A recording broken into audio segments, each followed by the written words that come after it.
लग्नानंतर 3 महिन्यांनी मी परदेशात गेलो. मी जेव्हा जेव्हा घरी फोन करायचो, तेव्हा माझी आई माझ्या बायकोबद्दल वाईट बोलायला सुरुवात करायची. मलाही आश्चर्य वाटले, की माझ्या पत्नीला अचानक असे काय झाले, की माझी आई तिच्याबद्दल तक्रार करू लागली.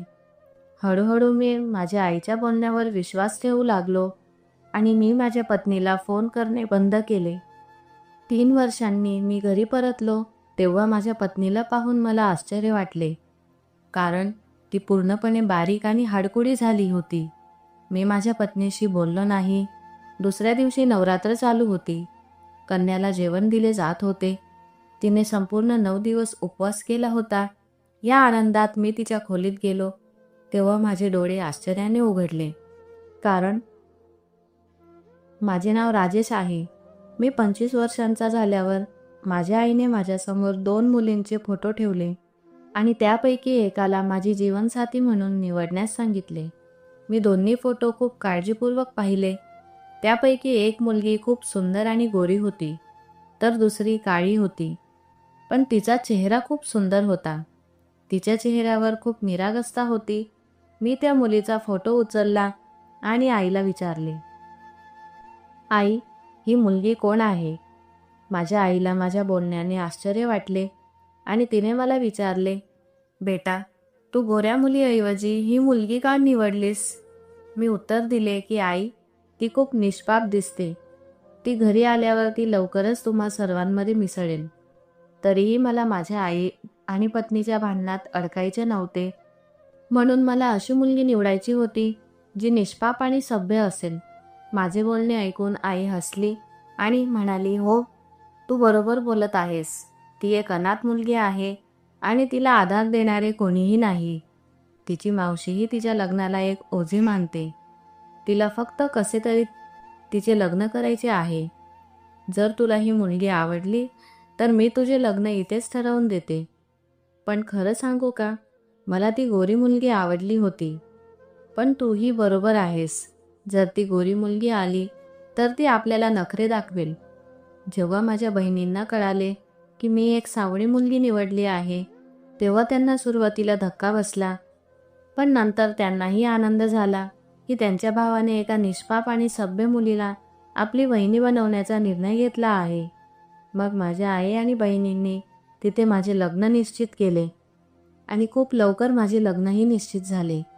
ती मुलगी खूप भाग्यवान होती आणि ती आमच्या घरात चांगलीच फिट बसली. माझे लग्न तिच्याशी झाले आणि मला वर्षानुवर्षे अडकलेला विसाही मिळाला. खरं तर मी अनेक वर्षांपासून परदेशात कामाला जाण्यासाठी प्रयत्न करत होतो. पण प्रत्येक वेळी माझ्या व्हिसामध्ये काही ना काही समस्या येत होत्या. इथे नातेसंबंध निश्चित होताच माझा व्हिसा मंजूर झाला आणि मला जर्मनीमध्ये परदेशात खूप चांगली नोकरी मिळाली. जेव्हा मुलीच्या कुटुंबाला ही बातमी कळाली, तेव्हा त्यांनाही धक्का बसला. मला लवकरच परदेशात जायचे होते. म्हणून माझ्या आईने लग्नासाठी खूप आग्रह केला आणि माझे लग्न अगदी साध्या पद्धतीने झाले आणि मी त्या मुलीला माझी वधू म्हणून माझ्या घरी आणले. लग्नाच्या रात्री मी पहिल्यांदाच श्रेयाला माझ्या समोर पाहिले आणि तिला पाहून मला खरोखरच आश्चर्य वाटले. ती सावळी होती, पण खूप सुंदर होती. तिला पाहिल्यानंतर मला खात्री पटली की गोऱ्या रंगापेक्षा सावळी त्वचा चांगली असते आणि सौंदर्य निसर्गच बनवतो, गोरी किंवा काळी नाही. ती फक्त सुंदरच नव्हती, तर तिचे शब्दही खूप गोड होते. लग्नाच्या रात्री मी श्रेयाला वचन दिले होते की मी तिला आयुष्यातील प्रत्येक आनंद देईन. माझे बोलणे ऐकून तिच्या डोळ्यात पाणी आले आणि मग ती मला म्हणाली की माझ्या आईवडिलांच्या निधनानंतर मी फक्त माझे आयुष्य जगत आहे. प्रत्येक नात्याने माझा वापर त्यांच्या स्वार्थासाठी केला आहे. म्हणून आता मला कोणाकडूनही काही अपेक्षा नाहीत. माझे नशीब इतके चांगले नाही की मला आनंद मिळेल. माझ्या नशिबात फक्त परीक्षा लिहिल्या आहेत. तिचे बोलणे ऐकल्यानंतर मी तिला वचन दिले की मी तिला आयुष्यात कधीही त्रास देणार नाही. माझ्या शब्दांच्या ताकदीने तिला माझ्यावर विश्वास ठेवण्यास भाग पाडले. अन्यथा तिने जीवनातल्या कोणत्याही सत्याची आशा गमावली होती. तिने तिच्या मावशीच्या घरी मोलकरीण म्हणून आयुष्य घालवले होते. आणि सासरच्या घरी येतानाही तिला असेच वाटत होते की कोणीही अनाथ मुलीला हुंडा न देता पाठवत नाही. पण माझ्या शब्दांनी तिला माझ्यावर विश्वास ठेवण्यास भाग पाडले आणि म्हणून तिने माझ्या हाताचे चुंबन घेतले. लग्नाची पहिली रात्र खूप सुंदर गेली आणि त्यानंतर काही दिवस आम्ही एकमेकांच्या सहवासात खूप सुंदर क्षण घालवले. ती माझ्यावर खूप खुश होती आणि ती तिच्या मनातल्या सर्व गोष्टी मला सांगू लागली, ज्या तिने अनेक वर्षांपासून तिच्या मनात दाबून ठेवल्या होत्या. अशा अनेक इच्छा होत्या ज्या मला सांगून तिला आनंद होऊ लागला. मीही तिचे प्रत्येक शब्द काळजीपूर्वक आणि लक्षपूर्वक ऐकत असे. श्रेया खूप छान आणि हुशार मुलगी होती. ती नेहमीच प्रेमाने वागायची. मी जे काही बोललो त्यावर ती कधीही रागवली नाही. मग लवकरच 1 महिना गेला आणि माझी जर्मनीला जाण्याची वेळ आली. मी त्या दिवसाची खूप आतुरतेने वाट पाहत होतो आणि आता मला जायचंही वाटत नव्हतं. तिचा हात धरल्यानंतर मला खूप वाईट वाटले, कारण मला तिला सोडायचे नव्हते. पण माझ्यासोबत कुटुंबातील सदस्यांचा विश्वासही होता. माझ्या एका बहिणीचे लग्न अजून झाले नव्हते. मोठ्या बहिणीचे आधीच लग्न झाले होते. मी माझे बालपण जसे दुःखात घालवले तसे मला माझे आयुष्य दुःखात घालवायचे नव्हते.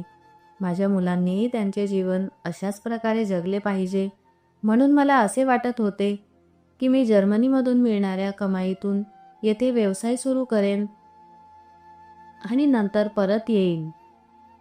मी श्रेयालाही तेच वचन दिले होते. मी 4-5 वर्षांनी परत येईन आणि तिला पुन्हा कधीही सोडणार नाही. या आश्वासनावर विश्वास ठेवून श्रेयाने विमानतळावर अश्रूंनी माझा निरोप घेतला. मला जर्मनीला येऊन 1 आठवडा झाला होता, पण मी घरी फोन करू शकलो नव्हतो. मी नुकताच फोन करून माझ्या आगमनाची माहिती दिली होती.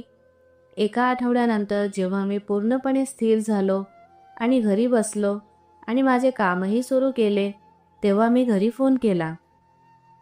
मी विचार केला होता की मी श्रेयाला फोन करून तासनतास बोलेन आणि तिला सांगेन की तिच्याशिवाय मला किती एकटे वाटते. मी तिच्यावर माझे प्रेमही व्यक्त करेन. पण दुसरीकडे माझ्या आईच्या रडण्याचा आवाज मला अस्वस्थ करत होता. काही वेळा शुभेच्छांच्या देवाणघेवाणीनंतर माझ्या आईने मला श्रेयाबद्दल असे काहीही सांगितले की मी थक्क झालो. माझ्या आईने मला सांगितले की तू गेल्याबरोबर तुझ्या बायकोला पंख फुटले आहेत आणि ती आम्हाला 4 गोष्टी ऐकवू लागली आहे. ती तुझ्या बहिणीला काम करायला लावते आणि नंतर आम्हाला टोमणे मारते की आम्ही तिच्या नवऱ्याच्या कमाईवर जगतो. तू आजच श्रेयाचे खाते उघड आणि पैसे फक्त तिच्या खात्यात पाठव. तुझ्या बहिणीला जे काही पैसे लागतील ती ते श्रेयाकडून घेईल. मी हे घरही तिला देईन. मी म्हातारी बाई, मी बाजूला पडून राहीन. मला कशासाठी पैसे हवे आहेत? काहीही असो, पूजाविधी करताना मी बसून तुमच्यासाठी देवाला प्रार्थना करत राहते. तू कमावतो म्हणून हे घर आता माझ्या सुनेचेच आहे. सगळे तुझ्या बायकोचे गुलाम झाले आहेत. आईने तिचे अश्रू पुसताना मला असे काही सांगितले की मी माझ्या संपूर्ण शरीराला आग लावली आणि मी रागाने आईला म्हणालो, आई, श्रेयाचे खाते अजिबात उघडू नकोस. तू कुटुंबात मोठी आहेस. मी तुला पैसे देईन. मग तू ते पैसे तुझ्या मनाप्रमाणे खर्च करू शकतेस. तुला घरही सांभाळावे लागेल. माझी पत्नी अजून परिपक्व नाही. तिला घराबद्दल फारसे माहिती नाही. जर तू घर चालवलेस तर मला काळजी करण्याची गरज नाही. तुला माझी कमाई कळेल आणि माझ्या बहिणींना माझ्या पत्नीसमोर खर्चासाठी भीक मागावी लागते हे मी सहन करू शकत नाही. म्हणून मी फक्त तुझ्या खात्यात पैसे पाठवतो. मी रागाने म्हणालो, किती वेडी झाली आहे असे दिसते. ती आधी अजिबात तशी नव्हती. यावर माझ्या आईने मला सांगितले की हो, आम्हालाही असं वाटलं नव्हतं. पण तू गेल्यानंतर तिने असे रंग दाखवले की आता ती सिंहिणीसारखी घरात फिरते. मग मी माझ्या आईला तिच्याशी बोलू देण्यास सांगितले. आईने खूप दिवसांपासून मला श्रेयासोबत बोलू दिले नाही. मी खूप कष्टाने 2 मिनिटे बोललो. त्यापैकी मी रागात तिला फक्त फटकारले. तिने माझ्या आईची आणि घराची काळजी घ्यावी आणि माझ्या कुटुंबातील सदस्यांशी चांगले वागावे. मी तिला असेही सांगितले की माझी बहीण अजूनही शिक्षण घेत आहे. आणि तिला घरातील कोणतेही काम करायला लावू नये. तू घरातील सर्व कामे स्वतः करशील आणि तिला चांगला अभ्यास करू देशील. माझे शब्द ऐकून श्रेया स्तब्ध झाली. ती माझ्या प्रेमाने भरलेल्या शब्दांची वाट पाहत होती.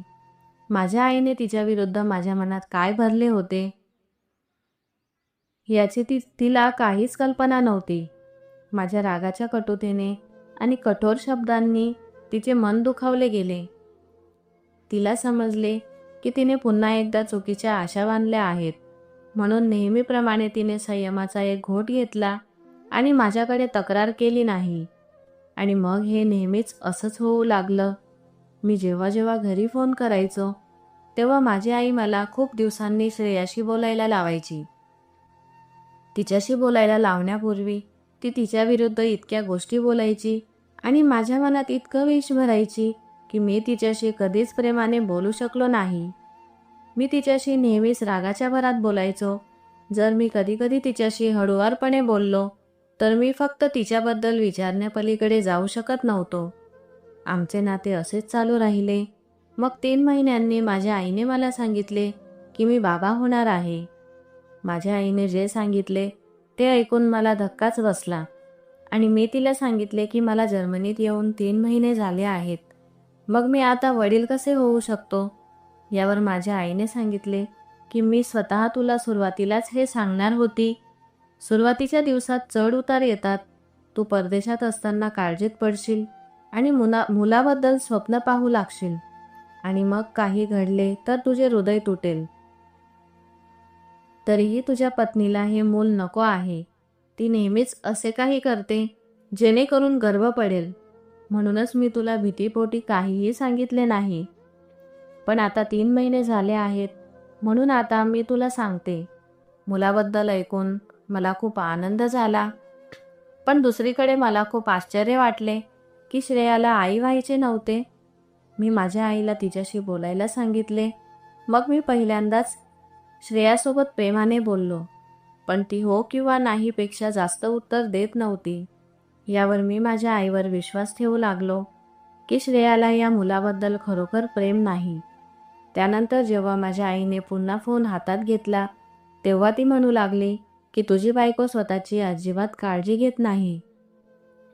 उलट ती बाहेरून आणलेले सर्व प्रकारचे जंक फूड खात राहते. मी तिला जे काही पैसे देते ते ती स्वतःवर खर्च करते.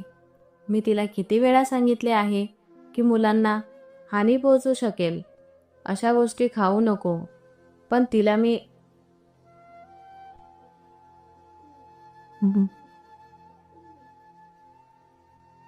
तिला काहीच फरक पडत नाही. तू तिला समजावून सांग. माझ्या आईने पुन्हा माझ्या पत्नीला फोन दिला. मग यावेळी मी तिच्याशी खूप रागाने बोललो आणि म्हणालो की मी माझ्या मुलासाठी अशी कोणतीही चूक सहन करणार नाही. माझ्या मुलाला काहीही होऊ नये. म्हणूनच माझी आई जे देते तेच खा. बाहेरचे अन्न खाऊ नको. श्रेयाने मी जे बोललो ते ठीक आहे असे म्हटले आणि फोन बंद केला. काही अश्रू होते जे तिने स्वतःहून गिळले होते. ती इच्छा असूनही मला सांगू शकत नव्हती. ती तिच्या संपूर्ण आयुष्याला इतकी कंटाळली होती की अनेक महिने असेच गेले आणि 9 महिने पूर्ण झाल्यानंतर मला बाबा होण्याची आनंदाची बातमी मिळाली. मला जर्मनीत येऊन 9 महिने झाले होते. माझ्या लग्नानंतर 3 महिन्यांनी मी जर्मनीला आलो. आमच्या लग्नाला 1 वर्ष झाले होते आणि मी एका मुलाचा बाप झालो होतो. ही बातमी अशी होती की माझे मन भारतात जाण्यासाठी उत्सुक होते.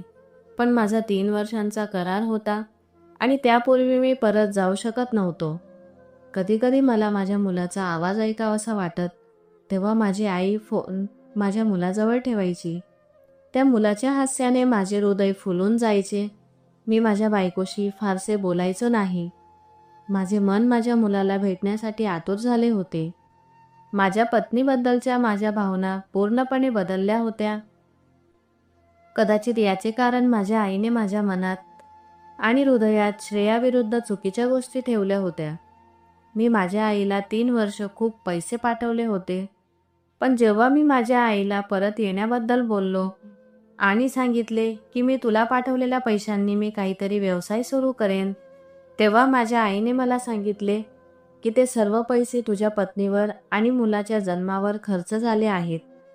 माझ्या आईने मला नकार दिला आणि म्हणाली, जर तुला सुट्टीसाठी यायचे असेल तर ये, पण कायमचे परत येऊ नकोस.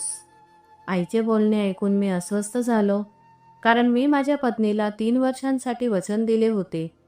3 वर्षात मी लाखो रुपये कमावले आणि मी कमावलेले सर्व पैसे माझ्या आईला पाठवले. यातून मोठा व्यवसाय सुरू करता आला असता, पण माझ्या आईने पैसे कसे खर्च केले हे मला माहीत नाही. त्यांच्याकडे काहीही शिल्लक नव्हते. म्हणून आई दरमहा मला हे सांगायची की तुझ्या बायकोचे कपडे, दागिने, मेकअप, तुझ्या मुलाच्या वस्तू या सर्वांवर पैसे खर्च होतात. मीही डोळे मिटून आईवर विश्वास ठेवायचो. मला अजूनही वाटत होते की श्रेयामुळे आपण पैसे वाचवू शकणार नाही, कारण माझी आई नेहमीच हाताळणी करणारी स्त्री होती. मला श्रेयावर खूप राग येऊ लागला. मग मी रजा घेऊन भारतात आलो. घरी पोहोचल्यावर आईला पाहून मला खूप आनंद झाला. माझा 2 वर्षांचा मुलगा माझ्यासमोर खेळत होता. त्याला पाहून मला स्वतःवर नियंत्रण ठेवणे खूप कठीण झाले. मी त्याच्याकडे धावलो आणि त्याला माझ्या मांडीवर घेतले आणि त्याला खूप प्रेम करू लागलो. माझा मुलगा पहिल्यांदाच त्याच्या वडिलांचे प्रेम अनुभवत होता, म्हणून तो रडू लागला. माझी पत्नी श्रेया समोरच उभी होती आणि ओल्या डोळ्यांनी माझ्याकडे पाहत होती. ती तिच्या मुलाच्या या प्रेमाकडे खूप प्रेमाने पाहत होती. 3 वर्षांनी माझ्या पत्नीला पाहून माझे हृदय पूर्णपणे मऊ झाले. मला तिच्या जवळ जाऊन तिच्यावर खूप प्रेम करायचे होते. श्रेयाची अवस्था पाहून मला धक्काच बसला. ती पूर्णपणे बारीक झाली होती. तिचा रंगही खूप काळा झाला होता आणि तिच्या चेहऱ्यावर जणू खूप दिवसाचा थकवा जाणवत होता. अचानक माझी नजर तिच्या पूर्णपणे फाटलेल्या जुन्या कपड्यांवर गेली, ज्यावर वेगवेगळ्या ठिकाणी ठिपके होते. तिची अवस्था भिकाऱ्यासारखी दिसत होती आणि हे मला आश्चर्यचकित करणारे आणि अस्वस्थ करणारे होते. दरमहा ती स्वतःवर लाखो रुपये खर्च करत होती. मी येताना ती इतक्या वाईट अवस्थेत का उभी होती? मी तिला काही विचारण्यापूर्वीच माझी आई माझा हात धरून मला तिच्या खोलीत घेऊन गेली आणि म्हणू लागली की मला तुझ्याशी खूप बोलायचे आहे. या 3 वर्षात मला तुझी खूप आठवण आली. मला माझ्या पत्नीसोबत काही क्षण घालवायचे होते. आईच्या सांगण्यावरून मी आईसोबत आलो, तर माझी पत्नी दूर उभी होती आणि अश्रूंनी भरलेल्या डोळ्यांनी माझ्याकडे पाहत राहिली. आणि मग ती स्वयंपाकघराकडे वळली, कारण आज तिची मोठी नणंद घरी येणार होती. मी तिच्याकडे आलो तेव्हा तिच्याकडे माझ्याजवळ बसायला वेळ नव्हता. तिच्याकडे करायच्या कामांची एक मोठी यादी होती. मला दुसरी संधी मिळण्यापूर्वीच माझी मोठी विवाहित बहीण घरी आली. मुलांच्या गोंधळात मला माझ्या पत्नीला वेळ देण्याची संधीही मिळाली नाही. रात्री जेव्हा सर्वजण जेवणासाठी जेवणाच्या टेबलावर उपस्थित होते, तेव्हा मला श्रेया कुठेही दिसली नाही. तिची खुर्चीही तिथे नव्हती. मी तिला हाक मारली तेव्हा आईने मला थांबवले आणि म्हणाली, राहू दे, ती चपात्या बनवत आहे. सर्वांना गरम चपाती खाण्याची सवय झाली आहे. इथे कोणीही थंड चपाती खात नाही. आईचे बोलणे ऐकून मी शांत झालो आणि खूप दुःखीही झालो. मी मोठ्या कष्टाने काही घास उचलले आणि खाल्ले. आई आणि बहिणी मला थांबवत राहिल्या, पण मला खाण्यात रस उडाला होता. जेवण झाल्यावर दोघी बहिणी माझ्या भोवती बसल्या आणि मला भेटवस्तू दाखवण्याचा आग्रह करू लागल्या. मी सर्वांसाठी काही ना काही आणले होते. बहिणींनी मला जबरदस्तीने बॅग उघडायला लावली आणि मी माझ्या पत्नीसाठी आणलेल्या वस्तूही त्यांनी वाटून घेतल्या. फक्त एकच परफ्यूम शिल्लक होता. मी तो सुरक्षितपणे ठेवला. मी रात्री श्रेयाची वाट पाहत होतो. ती 1 वाजता खोलीत आली आणि ती खूप थकली होती. मी पुढे जाऊन तिला मिठी मारली आणि मग तिच्या शेजारी बसून बोललो, पण तिच्याकडे माझ्या शब्दांना उत्तरच नव्हते. म्हणून ती फक्त हो म्हणू लागली आणि मग मी तिला परफ्यूम भेट म्हणून दिला. तिने ते शांतपणे ठेवले. हो, मी माझ्या मुलासाठी आणलेल्या वस्तूंकडे ती खूप काळजीपूर्वक पाहत होती आणि तिच्या चेहऱ्यावर आनंदही दिसत होता. श्रेयाचे बदललेले वर्तन पाहून मला खूप आश्चर्य वाटले. आणि मग मी तिला आराम करायला सांगितले. तू दिवसभर थकली आहेस? त्यावर ती मला म्हणाली, नाही, आता मला तुमच्या बहिणींचे कपडे धुवावे लागतील. सर्वांचे कपडे धुण्यासाठी तिथेच पडले आहेत. जर ते आज धुतले नाहीत तर उद्या खूप जास्त होतील. मग तिने मला विचारले आणि कपडे धुवायला गेली. मी शांतपणे तिच्याकडे पाहत राहिले. ती गेल्यानंतर मी तिचे कपाट उघडले आणि मला तिथे कोणतेही नवीन कपडे दिसले नाहीत. तिथे दागिनेही नव्हते, मेकअप नव्हता, काहीही नव्हते. लग्नाच्या वेळी मी तिला दिलेले सर्व जुने कपडे होते. आईने मला जे काही सांगितले होते ते इथे का दिसत नाही हे मला समजत नव्हते. मी खूप थकलो होतो म्हणून मी झोपलो. दुसऱ्या दिवशी माझ्या बहिणींनी मला घेरले आणि वेगवेगळ्या शुभेच्छा व्यक्त करायला सुरुवात केली. काहींना बाहेर फिरायला जायचे होते, काहींना खरेदीला जायचे होते. माझी पत्नी स्वयंपाकघरात एकटीच सर्वांसाठी जेवण बनवत होती. माझी नजर स्वयंपाकघराच्या दाराकडे जात होती आणि पुन्हा पुन्हा परत येत होती. बोलत असताना मी माझ्या बहिणींकडे पाहत होतो. बोलत असताना मला अचानक एक गोष्ट लक्षात आली की माझ्या बहिणी खूप जड दागिने घालत होत्या, पण त्यांचे पती सामान्य नोकरी करत होते आणि त्यांची आर्थिक परिस्थितीही तितकीशी चांगली नव्हती. माझ्या बहिणींनी इतके जड दागिने घातले होते, मी प्रतिकार करू शकलो नाही आणि मग मी माझ्या बहिणींना विचारले की त्यांना इतके महागडे दागिने कुठून मिळाले. तेव्हा त्यांनी सांगितले की आईने ते त्यांच्यासाठी बनवून दिले आहेत. माझ्या बहिणींनी जे सांगितले ते ऐकून आईला खूप धक्का बसला आणि ती म्हणाली, हो, मी त्यांच्या लग्नात त्यांना काहीही दिले नव्हते, म्हणून नंतर मी पैसे वाचवले आणि दागिने बनवून दिले. त्यांना भेट दिले. आईचे बोलणे ऐकून मी शांत झालो. मग माझ्या धाकट्या भावाने मला सांगितले की त्याने एक कारखाना उघडला आहे. तेव्हा मला आणखीनच आश्चर्य वाटले, कारण त्याने आजपर्यंत आयुष्यात कधीही काहीही केले नव्हते. मग अचानक त्याच्याकडे इतके पैसे कुठून आले? त्याने स्वतःचा कारखाना उघडला. सगळं मला आश्चर्यचकित करत होतं आणि मला बऱ्याच गोष्टी समजत होत्या. कोणीही इतका आंधळा नव्हता की त्याला स्वतःच्या डोळ्यांनी जे पाहिले त्यावरून सत्य कळू शकले नाही.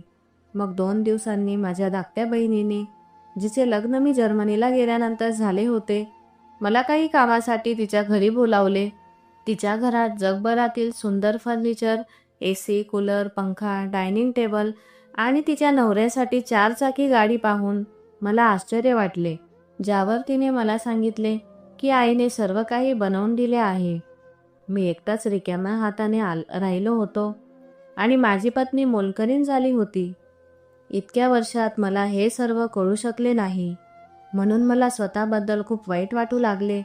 पण एक गोष्ट मला अजूनही समजली नाही की श्रेया आतापर्यंत गप्प का होती. तिने माझ्याकडे तक्रार का केली नाही. ती शांतपणे संपूर्ण घराची सेवा करण्यात आणि माझ्या मुलाची काळजी घेण्यात गुंगली होती. 2 दिवसांनी नवरात्रीचे 9 दिवस पूर्ण होत होते आणि त्या दिवशी कन्याला जेवण द्यायचे होते. मी शांतपणे श्रेया आणि माझ्या मुलासाठी काही खरेदी केली आणि याबद्दल कोणालाही काही सांगितले नाही. मी सर्व खरेदी आणली आणि खूप काळजीपूर्वक कपाटात ठेवली. नवरात्रीचे 9 दिवस तिने अन्न आणि पाणी न घेता उपवास केला होता आणि घरातील सर्व कामेही केली होती. आता त्यांना त्यांच्या चुकांबद्दल तिची माफीही मागायची होती. पण जेव्हा कन्याला जेवू घातले जात होते, मी घरात शिरलो तेव्हा मला श्रेया कुठेही दिसली नाही. मी खोलीत गेलो तेव्हा श्रेया आमच्या मुलाला साईला समजावून सांगत होती की आपल्याकडे नवीन कपडे नाहीत, म्हणून तुला हे जुने कपडेच घालावे लागतील. साई रडत होता, कारण श्रेया नेहमीच त्याला माझ्या बहिणीच्या मुलांचे जुने कपडे वापरत होती. तिचे बोलणे ऐकल्यानंतर माझे हृदय शरमेने झुकले आणि तिच्या भावनेने माझे हृदय खूपच हादरले. मी पुढे जाऊन तिला विचारले की मी साईसाठी आणलेले कपडे कुठे आहेत. त्यावर तिने सांगितले की ते सर्व कपडे तुमच्या बहिणीने तिच्या मुलासाठी घेतले आणि त्यांच्या मुलांचे जुने कपडे दिले आहेत. श्रेयाचे बोलणे ऐकून मला खूप राग आला. मग मी तिला म्हणालो की तू मला माफ कर आणि नवरात्रीचा शेवटचा 1 दिवस या घरात घालव. त्यानंतर आपण इथे राहणार नाही आणि तुम्ही दोघेही माझ्यासोबत जर्मनीला या. आता मी माझ्या मुलाला इथे सोडून जाऊ शकत नाही. मी तुझ्या पासपोर्टची आणि माझ्या मुलाच्या पासपोर्टची सर्व व्यवस्था केली आहे. मी लवकरच तिथे एक नवीन घराची व्यवस्था करेन. मग मी कपाटातून दोघांसाठी आणलेले नवीन कपडे काढले आणि त्यांना दिले. जेव्हा मी ते त्यांना दिले तेव्हा साई खूप आनंदी झाला, तर श्रेयाच्या डोळ्यातून अश्रू वाहू लागले. तिने मला सांगितले की आईला माझे कपडे घालणे अजिबात आवडत नव्हते, म्हणूनच तू गेल्यापासून मी नवीन कपडे घातलेले नाही. हे ऐकून मी तिला सांगितले की तू माझ्यासाठी मौल्यवान आहेस.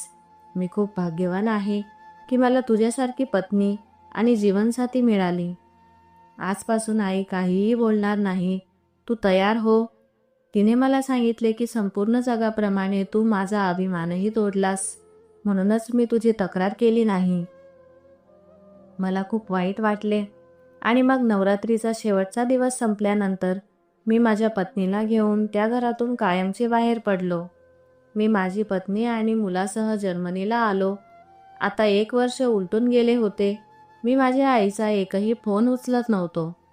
मला माझ्या आईचा खूप राग आला. मी कमावलेल्या पैशातून ती तिच्या सर्व मुलांचे पालनपोषण करत असे. माझी आई माझी पत्नी आणि मुले वगळता सर्वांची काळजी घेत असे.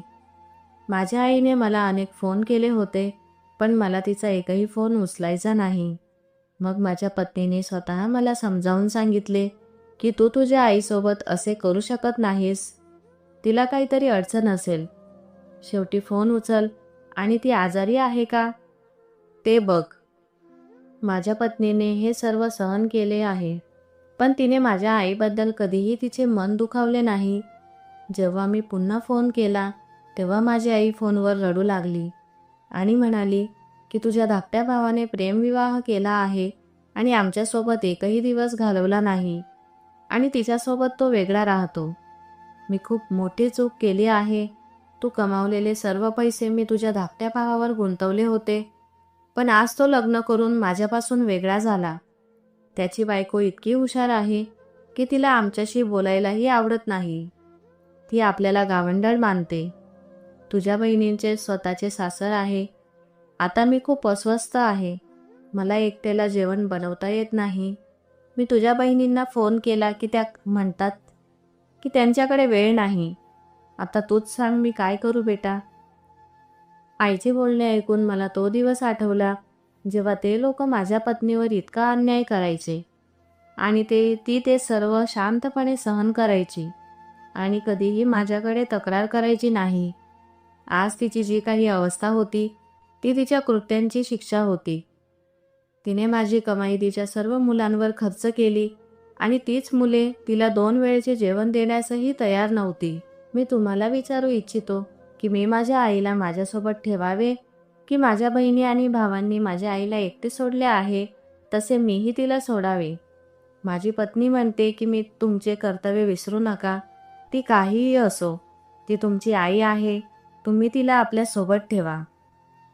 तर मित्रांनो, अशी होती आजची कथा. तुमच्या टिप्पण्या वाचून मला खूप आनंद झाला आणि माझे व्हिडिओ पाहणाऱ्या, लाईक करणाऱ्या आणि शेअर करणाऱ्या सर्वांचे मी आभार मानू इच्छिते. जर तुम्हाला आजची कथा आवडली असेल तर व्हिडिओला लाईक करा आणि तुमच्या मित्रांसोबत शेअर करा. आणि हो, जर तुम्ही अजून आमच्या चॅनलला सबस्क्राईब केले नसेल तर नक्कीच सबस्क्राईब करा. उद्या आपण आणखी एका नवीन मनोरंजक कथेसह भेटू. तुमचे प्रेम आणि आपुलकी माझ्यावर नेहमीच राहू द्या. सर्वांना माझ्या प्रेमाने भरलेल्या शुभेच्छा. धन्यवाद.